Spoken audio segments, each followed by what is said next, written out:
సనాతన వజ్ర ఛానల్‌కి స్వాగతం. జై శ్రీరామ్, జై శ్రీరామ్, జై శ్రీరామ్.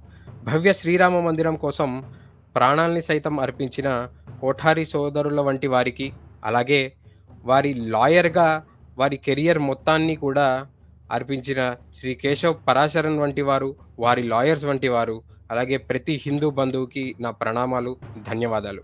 ఇది మతపరమైన యుద్ధం కాదు. ఇది సంస్కృతి, సభ్యత కోసం చేస్తున్న యుద్ధం. అలాంటి అంశాలు కవర్ చేయాలి కాబట్టి వీడియో కాస్త లెంత్ ఎక్కువుండొచ్చు. కానీ తప్పకుండా చివరి వరకు చూడండి. అవసరమైతే సెట్టింగ్స్‌లో 1.25 స్పీడ్‌లో పెట్టుకొనైనా సరే పూర్తి అంశం ఏమిటో చూడండి. భారత్ అంతా శ్రీరామ మందిర పునర్నిర్మాణంతో సంబరంగా ఉంది. ఒకప్పుడు శ్రీరాముడు అయోధ్యకి వచ్చే ముందు లంక కాలింది. ఈసారి శ్రీరామచంద్రుడు వస్తుంటే చాలామంది నీచులకి ఒళ్ళంతా కాలుతోంది. భారతీయ సభ్యత యొక్క దాదాపు 500 ఏళ్ల ఈ పోరాటంలో హిందూ భారతీయ సభ్యత గెలిచేసరికి ఎందరో ఓర్చుకోలేక నోటుకొచ్చిన చెత్తంతా మాట్లాడుతున్నారు. సరే, అప్పట్లో అసురులు శ్రీ మహావిష్ణువు పేరు తీసుకుని ఎలాగైతే ఉద్ధరించబడ్డారో, అలాగే ఈ దిక్కుమాలినోళ్ళు గూడా రాముడి పేరు తీసుకొని, రాముడి మీద, అయోధ్య మీద పడి ఏడుస్తూనే రామ రామ అంటూ ఎప్పటికైనా బాగుపడతారని ఆశిస్తూ ఈరోజు అంశం మొదలుపెడదాం. ఈ వీడియోలో చెప్పే అంశాలన్నీ చరిత్రకారులు, పురావస్తు శాఖ నిపుణులు అందజేసిన పాయింట్లు మాత్రమే.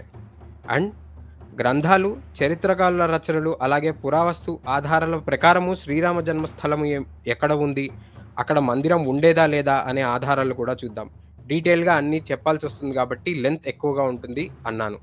ఏదో ఒక చిన్న సినిమా కోసం టైం డెడికేట్ చేసినట్టు మన సభ్యత, మన సంస్కృతి, ఈ పోరాటం గురించి తెలియడానికి పూర్తిగా సమయం అనేది డెడికేట్ చేయండి అని కోరుతున్నాం.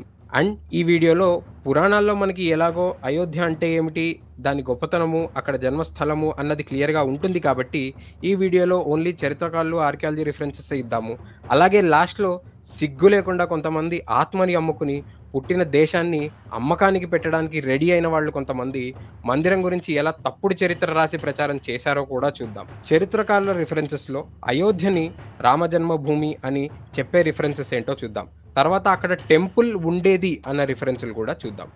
బేకర్, పివి కానే అనే చరిత్రకారులు 12, 13 శతాబ్దపు రచనల్లో, అంటే బాబర్ కన్నా ముందే, అయోధ్యని రామ జన్మభూమిగా కొలిచినట్టు క్లియర్‌గా ఉంది అని చెప్పారు. బేకర్ ఇచ్చిన రిఫరెన్సెస్ అన్నీ కూడా బాబర్ భారత్‌పై దండయాత్ర చేయడానికి ముందు ఉన్నవే. ఇక్కడ మనకి చాలా క్లియర్‌గా కనిపిస్తుందనమాట. హిందువులే కాదు, అంటే ఇప్పుడు కావాలని ఏదో సిక్కులని, జైనులని వీళ్ళందరినీ దూరం పెడుతున్నారే గానీ అంతా ఒకటే సభ్యత.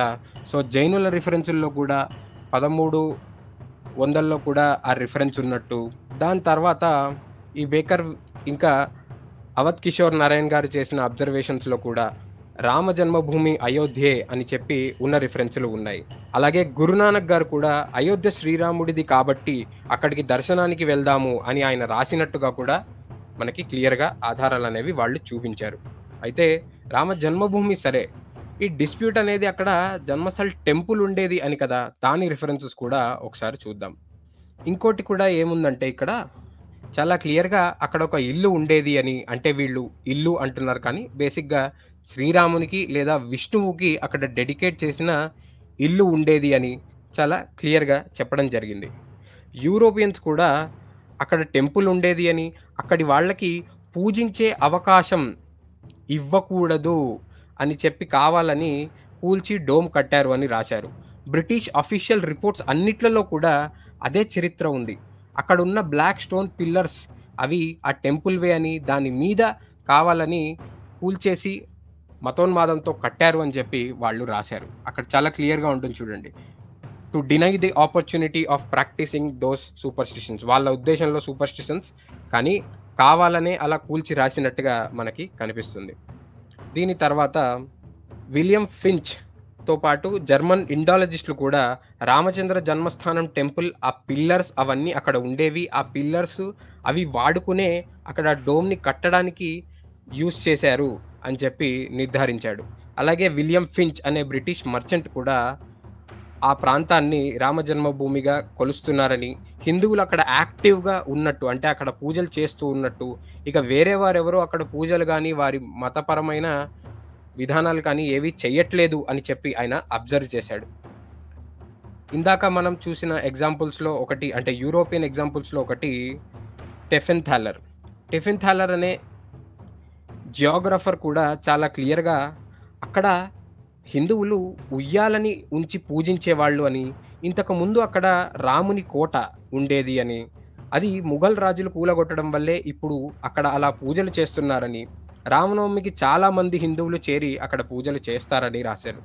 అక్కడ ఉన్న నల్లని స్తంభాలు కూడా ముందు ఉన్న కట్టడానివే అని, దాని మీదే ఆ డోమ్ కట్టారు అనే అబ్జర్వేషన్స్ కూడా చేశాడు. కాకపోతే అక్కడ ఔరంగజేబ్ అని కొందరు, బాబర్ అని కొందరు చెప్పారని రాశారు. సరే ఎవడైతే ఏమిటి లెండి. అక్కడ రామ మందిరం ఉండేది 1528లో కూల్చారు అన్నది ఫ్యాక్ట్.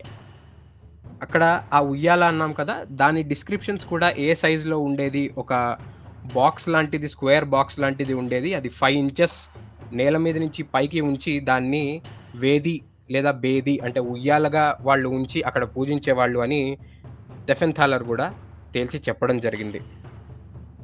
సరే. ఇంకో యూరోపియన్ రచనలు చూద్దాం. అక్కడ వాళ్ళకు గూడా టెంపుల్ ఉండేది అని, అది కూల్చి దానిపైనే డోమ్ కొట్టారని సర్వే చేసిన ఆధారాలు పెట్టారు.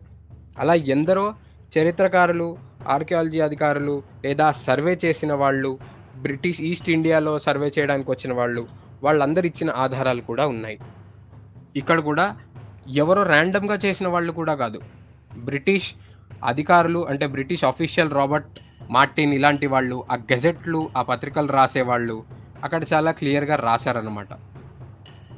ముఖ్యంగా అయితే వీళ్ళకి బయట బయటే కనిపించిన ఆ స్టోన్ పిల్లర్స్ గురించి రాశారు. అలాగే ఆ కూల్చిన వాడిని కూడా తిడుతూ అక్కడ చాలా గొప్ప గొప్ప టెంపుల్స్ అనేవి కట్టించారని, అలాగే విక్రమాదిత్యుడు శ్రీరాముల వారు, సీతమ్మ, లక్ష్మణుడు, హనుమంతుల వారు వీళ్ళందరూకి సంబంధించిన కొన్ని ముఖ్యమైన ప్లేసెస్‌లో కట్టించిన టెంపుల్స్‌ని వీళ్ళు కావాలని కూల్చారు అని చెప్పి తేల్చి చెప్పడం జరిగింది. సరే. ఇది కాకుండా కేవలం ఏంటయ్యా యూరోపియన్ వాళ్ళు, ఇండియా వాళ్ళు రాసుకుంటే ఏమైంది? వాళ్ళు వేరే పక్షం కదా! అనుకునే వాళ్ళు గూడా ఉంటారేమో. సరే యూరోప్ వాళ్ళకలా కావాలని రాసే అవసరం ఏముందో నాకు తెలీదు గానీ, సరే మొఘల్స్‌కి సంబంధించిన రచనలేముందో చూద్దాం. అరబిక్, పర్షియన్, ఉర్దూ రచనల్లో కూడా అక్కడ మందిరం ఉండేది అని, బాబర్ కూల్చేసి ఆ డోమ్ కట్టించాడని రాసుకున్నారు. నాకా పేర్లయన్నీ పలకడం రాదు గానీ, దానిలోంచి ఉన్న అఫీషియల్ ట్రాన్స్‌లేషన్స్‌లో మాత్రం చాలా క్లియర్‌గా ఉంది. అక్కడ శ్రీరామచంద్రుడు అనే ఒక దేవుడు అక్కడ పుట్టాడు అని నమ్ముతారు అని, అక్కడ there was a big temple for them in this city అని చెప్పి క్లియర్‌గా రాసుకొని, దాని తర్వాతే the said king Babur demolished it and built a mosque అని చెప్పి వాళ్ళు చాలా క్లియర్‌గా రాసుకున్నారు. ఆ 1923 ఏహెచ్ అంటే వాళ్ళ సైడ్ ఆఫ్ క్యాలెండర్‌లో అంటే 1500స్‌లో 1518-28 మధ్యలో ఆ సమయం అని తేలుతుంది.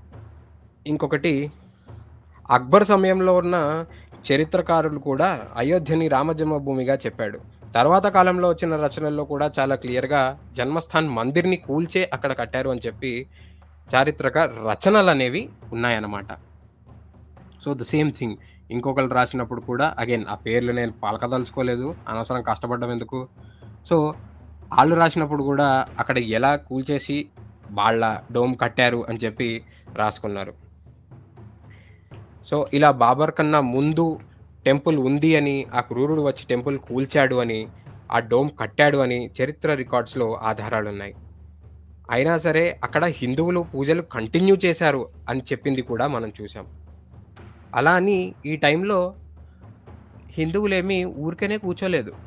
పోరాటాలు చేస్తూనే ఉన్నారు. రీక్లెయిమ్ చేయడానికి ప్రయత్నిస్తూనే ఉన్నారు. ఒక ఉదాహరణకి నిహంగ్ సిక్కులు అక్కడ ఒక విగ్రహాన్ని నిలిపి హైందవ జెండాను కూడా ఎగరేశారు. బొగ్గుతో ఆ డోమ్‌లోని గోడలంతటా కూడా రామ్ రామ్ అని ఆ గోడల నిండా రాశారు. ఆ కెనడాలో ఎవడో దారి తప్పినోడు సిక్కులు, హిందువులు వేరు వేరు అంటున్నాడు. ఆడినెవరికైనా చూపించండ్రా బాబు! అలా వదిలేయకండండి. సరే. అయితే దీని తర్వాత ఏం జరిగింది? 1858 సమయాల్లో బ్రిటిష్ కోర్ట్‌లోకి ఈ వివాదం చేరింది. అప్పుడు అక్కడ 1528 నుండి ఇప్పటిదాకా ఆ డోమ్ వాడుతున్నారు అని ఆధారాలు చూపించండి అని చెప్పి అడిగారు. అక్కడేమో హిందువులు మాత్రమే వాడుతున్నారాయె. సో, ఒక్క ఆధారం కూడా దొరకలేదు. దానికి తోడు ఇందాకన్నట్టు హిందువులే అక్కడ పూజలు చేశారు కంటిన్యూయస్‌గా అన్న రికార్డ్స్ చాలా క్లియర్‌గా ఉన్నాయి. దానికి తోడు ఇంకో అద్భుతమైన విషయం. అసలు ఈ డోమ్ అనేది బ్రిటిష్ వాళ్ళ కట్టడాల రికార్డులలో అంటే రెవెన్యూ రికార్డ్స్‌లో కూడా ఎక్కడా లేదు. సో, ఆ బ్రిటిష్ కోర్ట్‌లో కూడా ఈ కేస్ అనేది గెలవలేదు. ఇంకో అద్భుతమైన విషయం ఏంటంటే ఇవన్నీ పక్కన పెడితే ఆ డోమ్‌కి మసీదే జన్మస్థాన్ అని వాళ్ళే అఫీషియల్ రికార్డ్‌లో పేరు పెట్టుకున్నారు. జన్మస్థాన్ మందిర్ కూల్చి కట్టిందే అని అక్కడే చాలా క్లియర్‌గా అర్థమవుతుంది. ఆ పేరు పెట్టుకోవడంలో మరి ఆలోచన లోపముందో, లేదంటే మమ్మల్నెవడు తర్వాత మారుస్తాడులే అనే ధైర్యం ఉందో తెలీదు గానీ, ఇప్పుడు మాత్రం బెడిసి కొట్టింది. సో, అలా మల్టిపుల్ పెటిషన్స్, కంప్లెయింట్స్ వేస్తూనే ఉన్నారు. అక్కడ టెంపుల్ లేదు అని కానీ, ఆ డోమ్ వారి మత పద్ధతుల కోసం వాడుతున్నట్టు కానీ ఆధారాలు చూపించలేకపోయారు. స్వాతంత్రానికి ముందే మధ్య మధ్యలో గొడవలు, ఆందోళనలు గూడా జరిగాయి. 1949లో కొందరు ఆ డోమ్‌లోకి దూరి రాముని విగ్రహాన్ని ప్రతిష్ఠించారు. దాని తర్వాత ఈ లీగల్ గొడవలు, ఆందోళనలు ఇంకా పెరుగుతూనే వచ్చాయి. అలా 1992లో ఏమైందో అందరికీ తెలుసు. ఆ డోమ్ డీకన్‌స్ట్రక్షన్ జరిగింది. కానీ ఆ సమయంలో అదే ముఘలుల లాగా క్రూరంగా ఆ ఆందోళన చేస్తున్న హిందువులని కాల్చి చంపడం కూడా చరిత్రలో అందరికీ తెలిసిన విషయమే. ఒకసారి అక్కడ ఆందోళన చేసే వాళ్ళందరూ చెదిరిపోయినా, ఆ కాషాయ జెండాని ఆ డోమ్ పైన ఒక కోతి పట్టుకొని నిలబడడం నిజంగానే చరిత్రలో నిలిచే అంశం. ఆ డిస్ప్యూట్ వివరాలు ఇక్కడ కవర్ చేయట్లేదు కానీ, కొఠారి సోదరుల వంటి వారు ఎందరో ప్రాణాలు అర్పించారు అన్నది గుర్తుపెట్టుకోవాలి. రామ మందిర నిర్మాణం జరిగాకే పగిడీ కట్టుకుంటామని, చెప్పులు వేసుకుంటామని, మౌనవ్రతం విడుస్తామని ప్రతిజ్ఞ చేసిన గొప్ప గొప్ప వాళ్ళ గురించి కూడా మనం గుర్తు తెచ్చుకోవాలి. సరే ఇవన్నీ గాదు. చరిత్ర పుస్తకాల్లో ఏముందో గాదు. ఆర్కియోలాజికల్ ప్రూఫే ఉండాలి అంటే అవేంటో గూడా చూద్దాం. ఇందాక మనం చూసాం. ఆల్రెడీ అక్కడున్న పిల్లర్స్‌ని అప్పటి చరిత్రకారులు ఐడెంటిఫై చేసి రాసారు. దాని తర్వాత 1969-70 1969, 70 మధ్యలో ఏకే నారాయణ్ గారు Banaras Hindu university archaeology department తరఫున అయోధ్యలో తవ్వకాలు చేశారు. దాని తర్వాత 1975 నుండి 1980లో అప్పటి ఏఎస్ఐ డైరెక్టర్ జనరల్‌గా పనిచేసిన ప్రొఫెసర్ బీబీ లాల్ గారు పురావస్తు తవ్వకాలు, ఆ పరిశోధనలు చేశారు. ఇదే టీమ్‌లో కేకే మొహమ్మద్ గారు కూడా ఉన్నారు. 1988లో బీబీలాల్ గారు ఒక పేపర్ అనేది ప్రెజెంట్ చేశారు. అందులో ఏముంది? ఇటుకలతో చేసిన బేస్, వాటిపైన స్తంభాలు ఉన్నవి అని, ఆ డోమ్ కట్టడానికి వాడిన ఆ పిల్లర్స్ ఆల్రెడీ ఉన్న స్ట్రక్చర్‌లోవే అని చెప్పారు. తర్వాత అక్కడ అపాయింట్ చేయబడిన కిషోర్ కునాల్ అనే స్పెషల్ ఆఫీసర్ బీబీలాల్ గారితో మాట్లాడి గవర్నమెంట్‌కి ఒక లెటర్ రాశారు.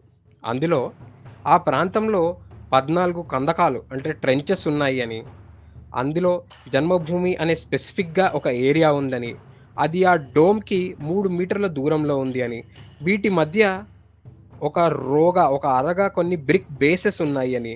సో, ఆ డోమ్ కింద కూడా ఇంకా తవ్వి చూడని ప్లేసెస్‌లో కూడా అలాంటి ట్రెంచెస్, ఆ బ్రిక్ లేయర్సే ఉండొచ్చు అని, ఆ డోమ్ కింద ఉన్న పిల్లర్స్ కూడా అదే బ్రిక్ స్ట్రక్చర్‌వి అని క్లియర్‌గా ఆ రిపోర్ట్‌లో ఆయన చెప్పారు. తర్వాత ఇంకో విషయం జరిగింది. 1992లో ఆ డోమ్ పడగొట్టాక అంటే డీకన్‌స్ట్రక్షన్ జరిగాక ఒక ఇన్‌స్క్రిప్షన్ అనేది దొరికింది. దాన్ని విష్ణుహరి ఇన్‌స్క్రిప్షన్ అంటారు. Doctor KV Ramesh ASI epigraphy director అంటే ఈ చెక్కడాలు, ఈ శిలాశాసనాలు వాటివన్నీ పరిశీలించే వాటిపైన ఉన్న నిపుణులనమాట. ఆయన వాటిని పరిశీలించారు. అందులో కొన్ని డిఫరెంట్ లైన్స్ ఉన్నాయి. అందులో గోవిందచంద్ర, మేఘసుత, అనన్యచంద్ర అనే రాజుల పేర్లున్నాయి. వాళ్ళు 10, 1100 సంవత్సరాల్లో అంటే సీఈలో అక్కడి రాజులు. అలాగే విష్ణు అవతారాల గురించి కూడా అక్కడున్న లైన్స్‌లో ఉన్నాయి. ఇక్కడ 21వ లైన్‌లో ఆయన నోట్ చేసిందేంటంటే, మేఘసుతుడు విష్ణు హరికి గుడి కట్టాడు అని చెక్కబడి ఉంది. దాన్ని బట్టి మేఘసుత అక్కడ ఒక టెంపుల్ కట్టిచ్చాడు అని చెప్పారు. అలహాబాద్ హైకోర్ట్ వారు కూడా ఈ ఎవిడెన్స్‌ని అంగీకరించారు. సో, ఇక్కడికే కేస్ పూర్తిగా అయిపోయి ఉంటుంది. ఇంకేంటి ఇన్‌స్క్రిప్షన్ దొరికింది అనుకుంటాం గదా! ఇప్పుడే కలిపురుషుడి కళ్ళు కొందరి మీద పడి దిక్కుమాలిన బిహేవియర్ అనేది చూపిస్తారనమాట. సో, ఇక్కడ ఇన్‌స్క్రిప్షన్‌ని క్లియర్‌గా యాక్సెప్ట్ చేసిన తర్వాత ఏం జరిగిందంటే, కొందరు కుహనా మేధావులు ఆ ఇన్‌స్క్రిప్షన్ తప్పు అని ప్రచారం చేశారు. వాళ్ళ గురించి లాస్ట్‌లో చూద్దాం. కానీ ఇక్కడ వాళ్ళు చెప్పిందేంటంటే, ఈ ఇన్‌స్క్రిప్షన్ లక్నో మ్యూజియం నుండి దొబ్బేసి ఇక్కడ పెట్టారు. దాని పేరు త్రేతాక ఠాకూర్ అని, దాన్ని తీసుకొచ్చి దొంగ ప్రచారం చేస్తున్నారు వీళ్ళని ఇష్టం వచ్చినట్టు పనికిమాలిన పేపర్లు రాయడం జరిగింది. అయితే మనం ఇందాక చెప్పుకున్న కిషోర్ కునాల్ అనే స్పెషల్ ఆఫీసర్ లక్నోలోని త్రేతాకా ఠాకూర్ ఇన్‌స్క్రిప్షన్ ఫోటో తీసి రిపోర్ట్ చేశారు. ఈ ఇన్‌స్క్రిప్షన్‌కి అయోధ్య జన్మభూమిలో దొరికిన విష్ణుహరికి అసలు పోలికే లేదు. ఇక్కడ మనకి ఈ బ్రౌన్ కలర్‌లో లెఫ్ట్ సైడ్ కనిపిస్తున్నది విష్ణుహరి. ఇక్కడ ఈ కాపర్ కలర్‌లో ఉన్నది త్రేతాకా ఠాకూర్. యాక్చువల్లీ స్ట్రక్చర్ చూస్తున్నా లేదా ఆ లైన్స్ రాసిన విధానం చూస్తున్నా డిఫరెన్స్ అనేది కనిపిస్తుంది. సరే నిపుణులు ఇంకా స్పష్టంగా ఆ రెండిటికి పొంతన లేదు అని చెప్పారు. పైగా లక్నో మ్యూజియం రికార్డ్స్‌లో ఉన్న వివరాలు అవన్నీ చూస్తే అసలు ఈ త్రేతాకా ఠాకూర్‌కి ఇచ్చిన వివరానికి, ఆ విష్ణుహరి దానికి పొంతనే లేదు. ఇది ఏఎస్ఐకి పబ్లిష్ చేశారు. ఈ ఇది పబ్లిష్ అవ్వగానే ఆ కుహనా మేధావులు మాకేం తెలీదయ్యా! మేమేం చెప్పాం మాకేం తెలీదన్నట్టు నోరు మెదపకుండా కూర్చున్నారు. ఇదంతా అయ్యాక 2003లో కోర్ట్ వారు మళ్ళా పరిశీలన చేయమన్నారు.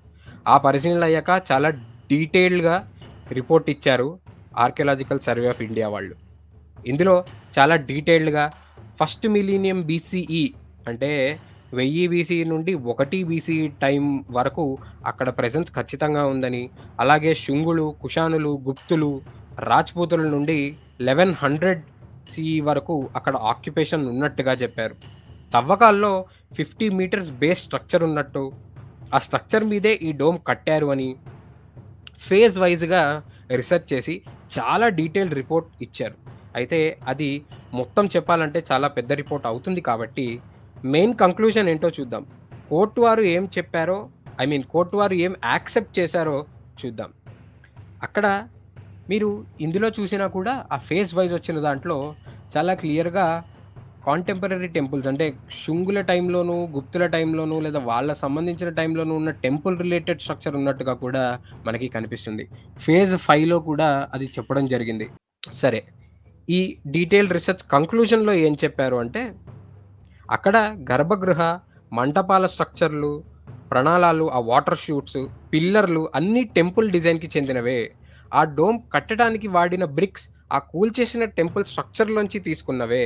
అండ్ విగ్రహాలు పెట్టడానికి చాలా స్పెసిఫిక్ స్పేసెస్ ఉన్నాయి అని కూడా చెప్పారు.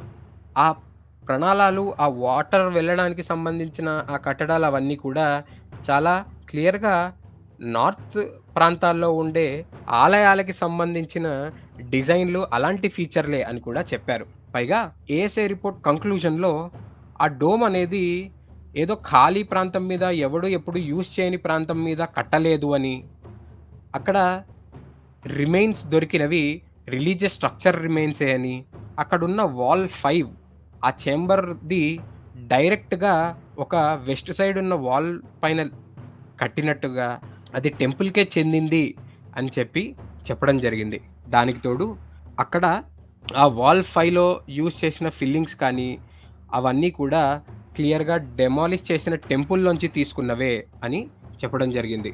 ఇంకా అక్కడ థిక్ ప్లాస్టర్ ఆఫ్ లైమ్ అక్కడ కొన్ని థిక్‌గా ప్లాస్టర్ చేయబడిన కొన్ని ఉన్నాయి. ఆ సీరీస్‌లు అన్నీ కూడా మనకి పరిశీలిస్తే కూల్చేసిన టెంపుల్‌లోంచి ఉన్నవి అని తెలుస్తుంది. పైగా ఆ స్ట్రక్చర్స్ కూడా స్పెసిఫిక్‌గా దేవతా విగ్రహాలు పెట్టడానికి కొన్ని ప్లేసెస్ నిర్దేశించి ఉన్నట్టుగా వాళ్ళ పరిశీలనలో అక్కడ కనిపిచ్చింది. తర్వాత ఆ స్ట్రక్చర్స్‌లో దొరికిన ఫ్లోర్స్ 900 లేదా 1000 సీఈకి చెందినవని, అక్కడ ఉన్న ఫ్లోర్ 2 క్లియర్‌గా టెంపుల్ స్ట్రక్చరే అని, అక్కడ మంటపాలు, పుష్కరిణి, ఆ గోడలు టెంపుల్స్‌వి అని, వాటిని కూల్చి ఆ డ్యామేజ్డ్ పార్ట్స్‌ని ఆ డోమ్ గోడలకి వాడినట్టుగా తేలింది. దానికి తోడు ఆ 9 కల్చరల్ పీరియడ్స్ అంటే ఎప్పటినుంచో కూడా అక్కడ హాబిటేషన్ జరుగుతూనే ఉంది అని, ఆ సైట్ ఎప్పుడు కూడా ఎవరు అబాండన్ చేయలేదు. అంటే హిందువులెవరు కూడా అబాండన్ చేయలేదు. అలా అని ఏదో ఉండడానికి వాడలేదు. అది రిలీజియస్ పర్పస్‌కే వాడారు అని, ఆ కార్బన్ డేటింగ్ చేసినప్పుడు కూడా కరెక్ట్‌గా ఇందాక మనం అనుకున్న టైమ్ లైన్‌లో వస్తుంది. అండ్ ఆ 50 పిల్లర్ బేసెస్ ఏవైతే ఉన్నాయో అవి చాలా ఎవిడెంట్‌గా అంటే చాలా క్లియర్‌గా టెంపుల్ యొక్క ఫ్లోర్‌లోవే అని చెప్పడం జరిగింది. దీనితో పాటు అక్కడ టెంపుల్ ఉందనే ఎవిడెన్స్ అనేది క్లియర్‌గా తెలిసింది. అంటే ఆ కడుతున్న సమయానికి ఏదైతే డోమ్ కట్టారో, ఆ సమయానికి అక్కడ ఓ టెంపుల్ ఉంది అన్నది చాలా క్లియర్‌గా తెలిసింది. అక్కడ స్పెసిఫిక్‌గా ఒక ప్లేస్ కూడా ఉంది. సర్క్యులర్ ష్రైన్ అని అంటే ఒక విగ్రహాన్నో, దేన్నో పెట్టడానికి స్పెసిఫిక్‌గా నిర్దేశించిన ప్రాంతం కూడా ఉంది. ఆ పుష్కరిణి ఇవన్నీ చూసినా మనకి టెంపుల్ రిలేటెడ్‌వే తెలుస్తాయి అని చెప్పి. దానికి తోడు ఆ ముందున్న స్ట్రక్చర్స్ ముందు టెంపుల్స్ అండ్ రిలీజియస్ మెంబర్స్ కోసము పెట్టినట్టుగా, అవే వాడినట్టుగా మనకి వాళ్ళు చెప్పారు. సో, అన్ని ఆధారాల బట్టి 2010లో అలహాబాద్ కోర్టు వారు అక్కడ టెంపులే ఉండేది అన్న తీర్పు ఇచ్చింది. సరే, మళ్ళా సుప్రీం కోర్ట్‌కి కూడా కేస్ వెళ్ళింది. అక్కడ కూడా కేస్ గెలవడం జరిగింది. అదంతా మనకు తెలిసిందే. ఇదంతా ఒక ఎత్తు అయితే, కొందరిని మనం ఇక్కడ గుర్తు తెచ్చుకోవాలి. ఇందాక పూర్తి కెరియర్‌ని, జీవితాన్ని, ప్రాణాన్ని అర్పించిన గొప్ప గొప్ప వాళ్ళ గురించి తెలుసుకున్నాం గదా! ఇప్పుడు పెంట చేసినోళ్ళ గురించి సరదాగా ఒకసారి తెలుసుకుందాం. 1989లో ఎప్పుడైతే ఈ తవ్వకాలవన్నీ జరిగి రిపోర్ట్‌లవన్నీ ఇవ్వడం జరిగిందో, 1989 నుండి ఈ లెఫ్టిస్ట్ బ్యాచ్ ఎంటర్ అయింది. కొంతమంది బాగా మర్యాద గల చరిత్రకారులు బిగ్ 4 అని చెప్తున్నారే గానీ, నాకు మాత్రం దుష్ట చతుష్టయం అనే గుర్తొచ్చింది. రోమిలా థాపర్, టీఎన్ జా, ఇర్ఫాన్ హబీబ్, ఆర్ఎస్ శర్మ. సరిగ్గా నలుగురు సరిపోయారుగా దుష్ట చతుష్టయానికి. సో, ఈళ్ళు దూరి అసలు ఎలాంటి ప్రూఫ్స్ లేని పక్షానికి సపోర్ట్‌కొచ్చారు. వచ్చి న్యాయంగా ఏమైనా చెప్పారా అంటే, యబ్బే! అసలు న్యాయం అనే గుణమే ఉండాలి గదా! అది ఏ కణంలోనూ ఉండదు. మన ఎడ్యుకేషన్ సిస్టమ్‌లో చరిత్ర చూసాంగా. గుళ్ళు కూల్చి మతోన్మాదంతో రక్తపాతం చేసిన వాళ్ళని గొప్ప గొప్ప రాజులుగా చూపించిన అదే గొప్ప గొప్ప చరిత్రకారులనమాట. హిందూ, బ్రాహ్మణ ద్వేషపు రచనలు రాసిన అదే చరిత్రకారులు. వాళ్ళ ప్రూఫ్స్ కూడా అలాగే ఏడిసాయి. అసలు అక్కడ టెంపుల్ లేదు అని, రాముని పూజించడం అనేది చాలా రీసెంట్‌గా వచ్చిందని, ఎలాంటి ఆధారాలు లేకుండా చాలా బేస్‌లెస్‌గా బుర్రకు తోచిన బుర్రలెప్పుడో కుళ్ళిపోయాయి గదా! సరే, నోటితో చెప్పలేని దాంతో ఆలోచించి, చేతితో ఇష్టం వచ్చినట్టు పనికిమాలిన రిపోర్ట్‌లు, పాంప్లెట్‌లు రాశారు. వాటికి వేటికి కూడా సరైన ఆధారాలు ఏవి చూపించలేదు. సో, అది కోర్ట్‌లో నిలబడాలి గదా! వాళ్ళిచ్చినవన్నీ ముష్టి ఆర్గ్యుమెంట్సే. వాటన్నిటిని కోర్ట్ వారు తిప్పికొట్టారు. తప్పుడు పాయింట్స్ అని చూపించి, కోర్టులో చీకొట్టించుకున్న సిగ్గులేని జన్మలు 2 సమాజాల మధ్య ఉన్న ఫ్రిక్షన్‌ని ఇంకా ఇంకా పెంచాము, ఇంకా దూరం చేశాము అనే ఫీలింగ్‌తో ఇప్పటికీ సమాజానికి, సొసైటీకి సారీ గూడా చెప్పలేదు.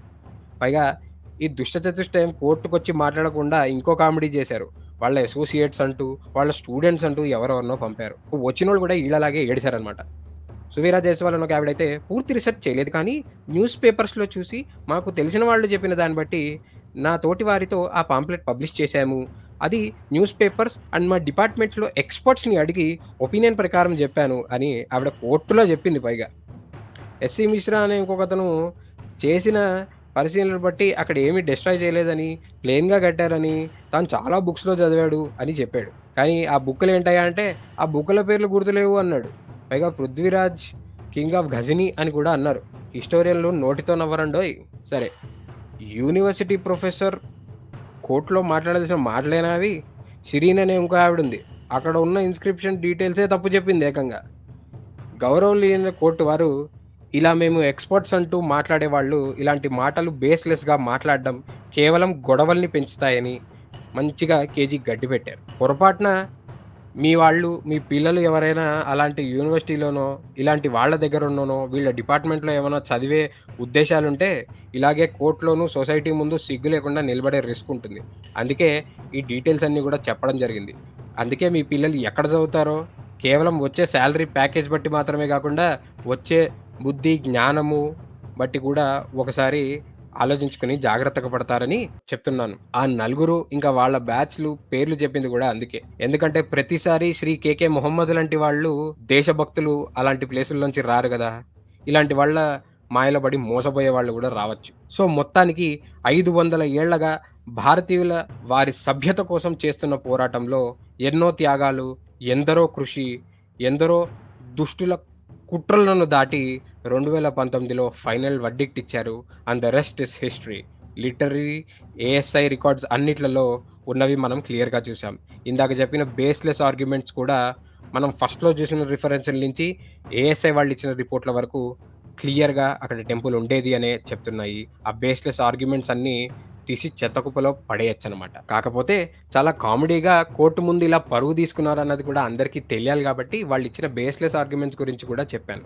కానీ మనకి ఈ వీడియో ఎండింగ్‌కి అర్థమయ్యేది ఏంటి అంటే, చరిత్రకారుల రచనల్లోనూ, లిటరరీ ఎవిడెన్సుల్లోనూ, పురావస్తు ఆధారాల ప్రకారము అక్కడ టెంపుల్ ఉండేది. అండ్ ఇప్పుడు రెస్ట్ ఈస్ హిస్టరీ. ఆ చరిత్ర రాయబడుతున్న అదే సమయానికి, అదే జనరేషన్‌కి ఈ భారత్‌లో ఉండటం నాకు అదృష్టం.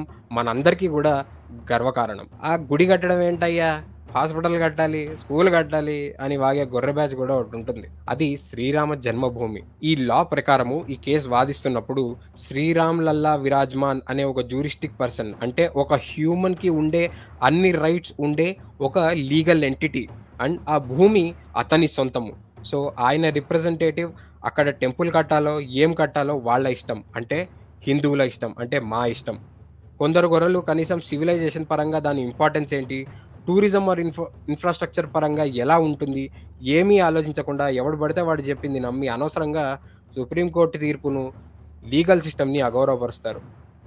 ఆ టెంపుల్ రెవెన్యూతో దానాలే చేస్తారో, హాస్పిటల్లే కడతారో అది తర్వాత. అంత గింజుకోవాలనుంటే గవర్నమెంట్ డబ్బు ప్రత్యేకంగా హిందువుల ద్వారా వచ్చే డబ్బు కొందరికి మాత్రమే మత రాజకీయం కోసం అప్పడంగా పెడుతున్నారు గదా! పొయ్యి వాళ్ళనడగమనండి. ఆ గుడి గవర్నమెంట్ డబ్బుతో కడుతున్నది కూడా కాదు. రామ భక్తులు అంటే మా డబ్బుతో, అంటే మా హిందువుల డబ్బుతో, మా రాముడికి, మా దేవుడికి, మా రాజుకి మేము సమర్పిస్తున్నాం మందిరం అది.